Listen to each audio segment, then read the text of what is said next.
এখন ভুল তথ্য দিচ্ছেন। আপনাদের মাধ্যমে সর্বপ্রথম সেনাবাহিনী মিসগাইড হয়েছে। ওই দিন পিলখানায় 57 জন সেনা অফিসার সেনাবাহিনী পিলখানায় হত্যাকাণ্ড ঘটনা, গুলজার আহমেদ বুলবুল, শাকিলের মতন লোকজন ওই দিন সেনাবাহিনীতে হত্যাকাণ্ড ঘটনা, বিডিআর পিলখানার হত্যাকাণ্ড ঘটনা। এই হত্যাকাণ্ড যখন হয় সর্বপ্রথম মিডিয়ার মধ্যে সর্বপ্রথম আপনি মিসগাইড করছেন।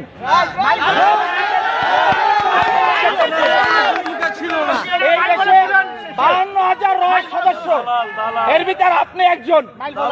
এই দেশকে আপনারা ভারতের অঙ্গরাজ্য বানাবার জন্য যা করাবার তাই করছেন।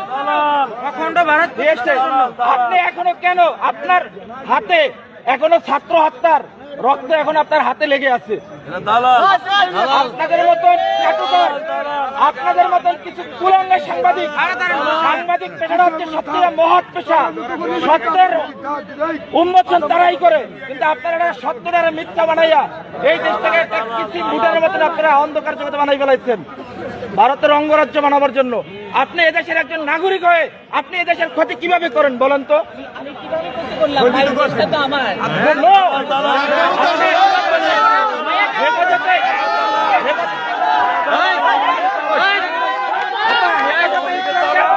ধ্বংস করে দিচ্ছেন বলেন? হেফাজতে ইসলাম নিয়ে আপনি মামুনুল হক সাবুজুর নিয়ে আপনি জোনায়েদ